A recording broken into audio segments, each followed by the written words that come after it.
The corpses walk in the tantric rituals. When somebody dies or when somebody is certified dead by your doctor, he's not completely dead. Up to 5 to 7 minutes, it's behaving as if it's alive and then falls dead, exhausts itself. So it's based on this that when somebody dies, there are rituals in India. Up to 14 days, there are various kinds of rituals. Once the body has been shed, once the legs have fallen, you cannot walk. Dead men cannot walk, isn't it? But that's not true. We can make them walk. The tantric sciences in India, this is their whole thing, to make a dead man walk.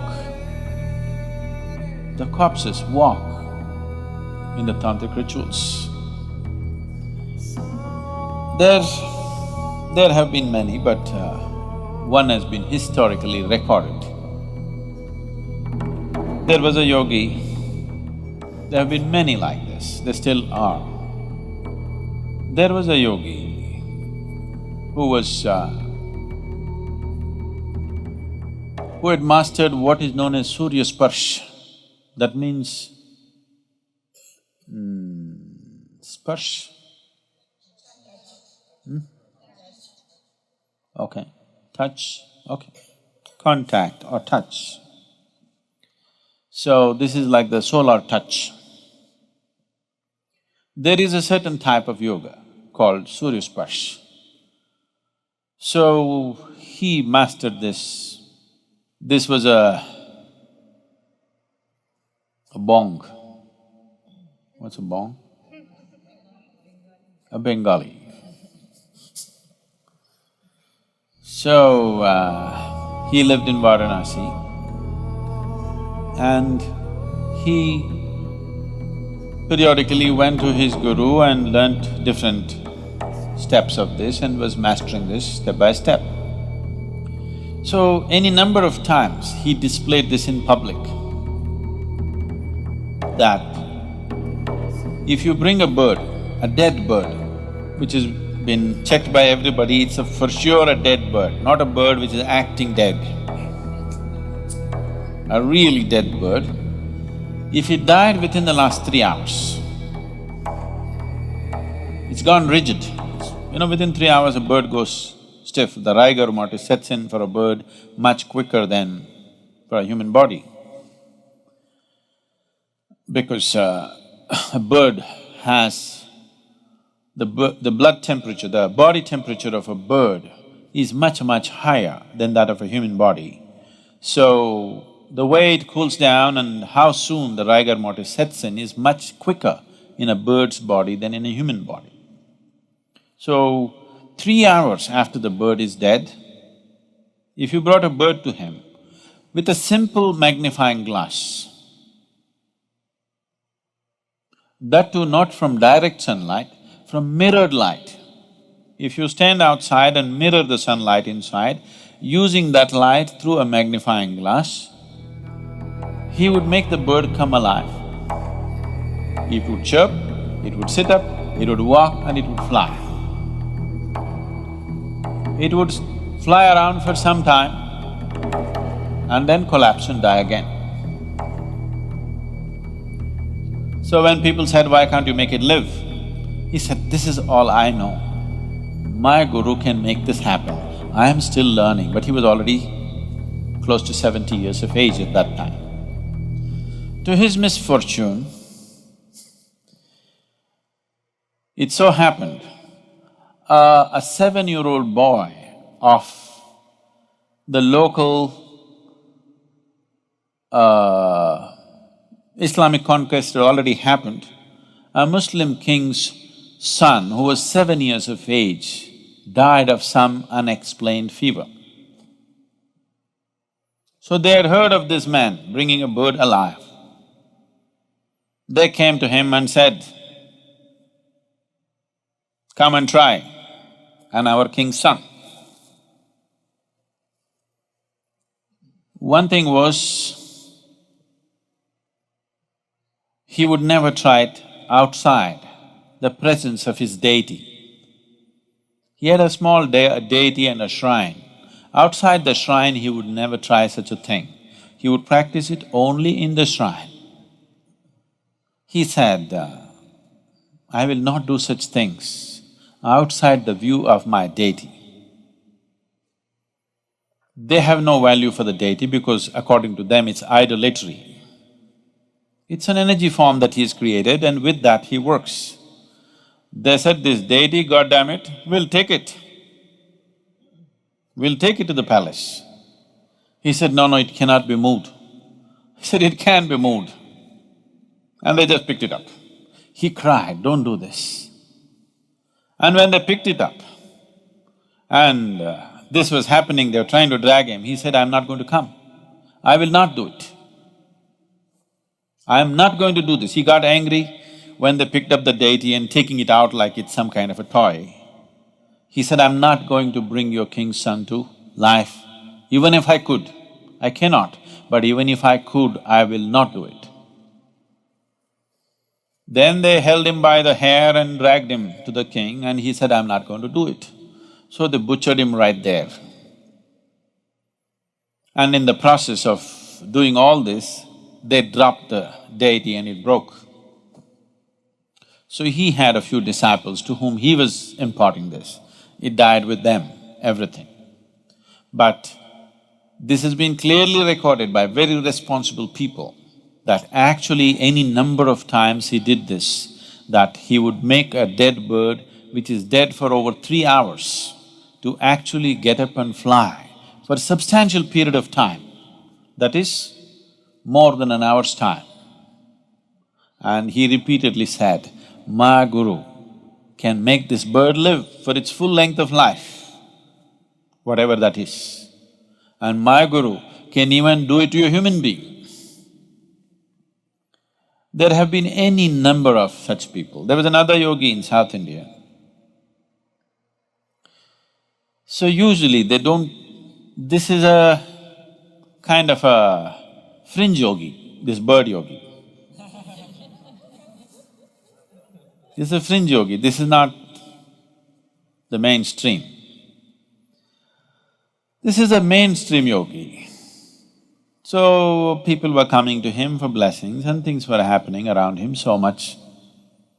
He lived in Karnataka, in southwestern Karnataka or somewhere near Kollegal.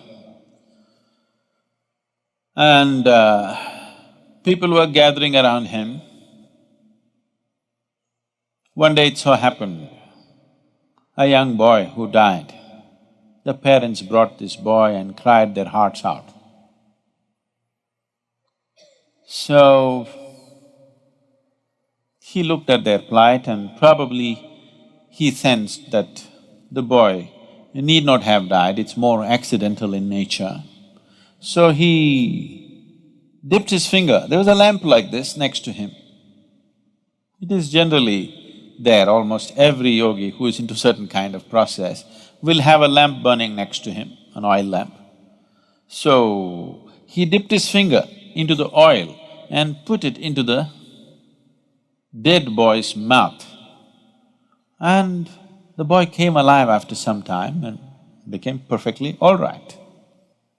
When somebody dies,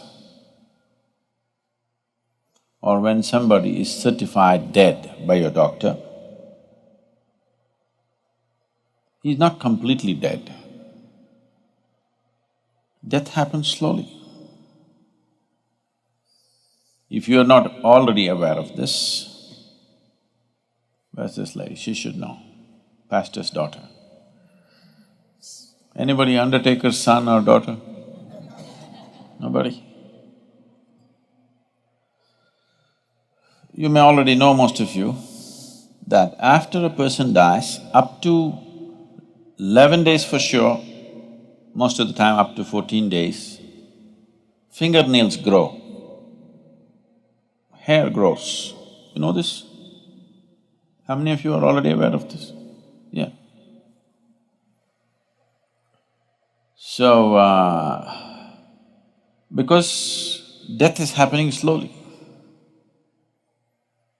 step by step it's going, it's not yet complete. The withdrawal of life process from this lump of earth happens step by step.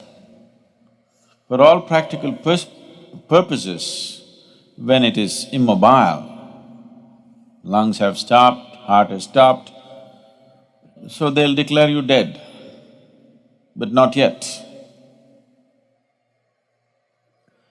So it is by using this that still the life process is still continuing, you can rekindle that and activate the system. It is by using this that the tantrics have dead bodies walking. And it's not very uncommon, it's quite common.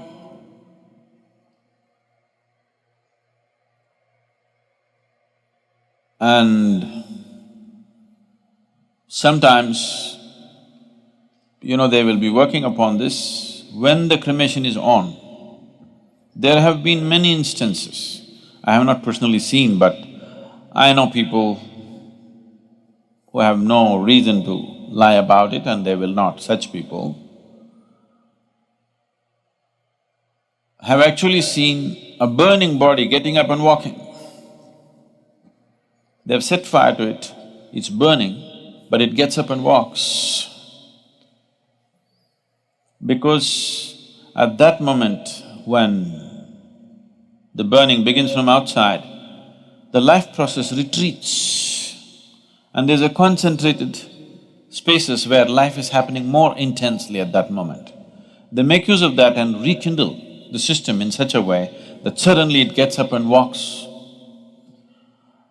Up to 5 to 7 minutes, it's behaving as if it's alive and then falls dead, exhausts itself.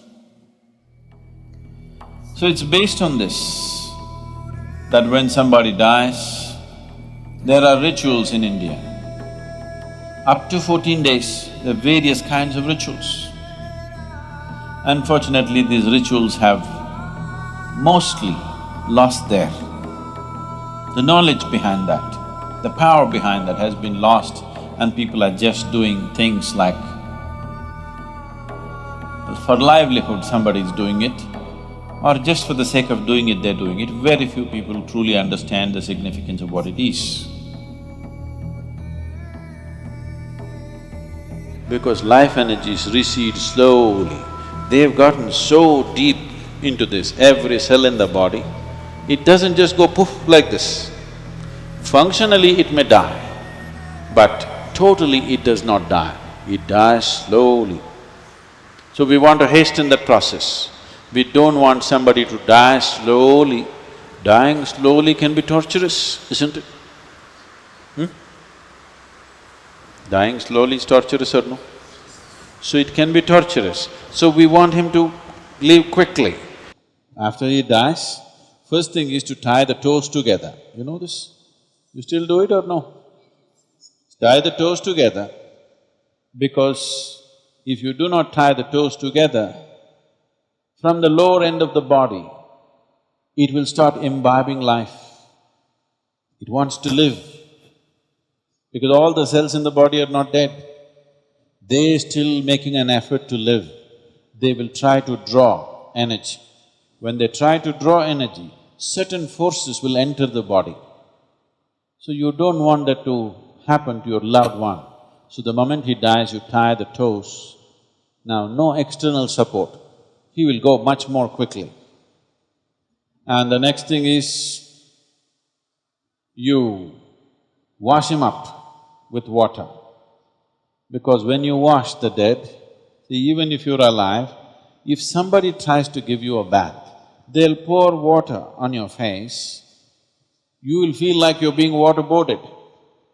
When you were a child, when your mother gave baths to you, because we never used showers and things, they poured water, she always held it like this for you, so that the water doesn't come here and you don't feel waterboarded. But somebody else was giving a bath to you, they just poured children are doing like this. Yes or no? So if you just pour water over the face, this dead guy gets waterboarded. If any little activity is happening, it'll all cease. So to live gracefully and to die gracefully is very important.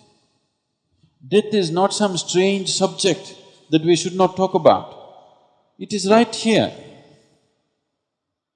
progressing for all of us, isn't it? Slowly maturing, your death is maturing. One day it'll be complete.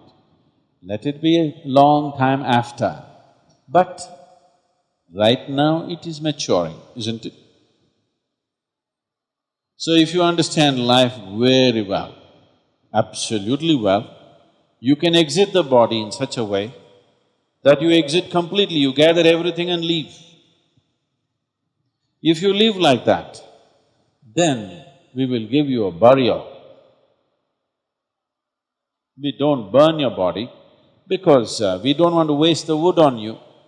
You have completely exited, there is no hurry. We can keep you for a day or two and then bury you. So I'm saying, this is a culture where we understood life and death absolutely well and dealt with it as it should be dealt with. Within the first 14 days, you can do a lot of service to the dead. That culture grew, that science grew in a big way in this country, but then got corrupted. So, what was a very wonderful science became commerce, and commerce became corruption. So today, if somebody in your house dies, you go to those people who claim they will do something, they will say, your grandfather wants to drink milk, give a cow, not 1 liter of milk, a cow. Your grandfather… it's raining, your grandfather needs umbrella, give an umbrella. Your grandfather is walking through thorny paths, he needs footwear. See, whatever you may know or you may not know about your grandfather, one thing you know is he left his body here and went. Once he's left his body here, umbrella, clothing, footwear, not okay. Yes? But unfortunately, it's become like this. So we are right now in the process of training people to do this kind of services, but you should never make it your profession. Just as a service, if you are willing to offer, we can train you to do these things properly, and it's a very important thing to do in life. It's a very important aspect.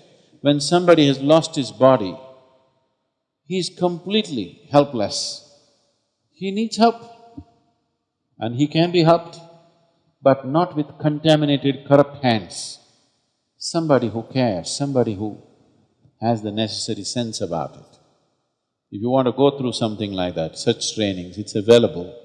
We're even starting our own cremation places. In Coimbatore, we have ishafoundation. You know this? You don't know, or you know where to die at least now. And if some of you train for this, you can deliver that service, and it's a very significant service.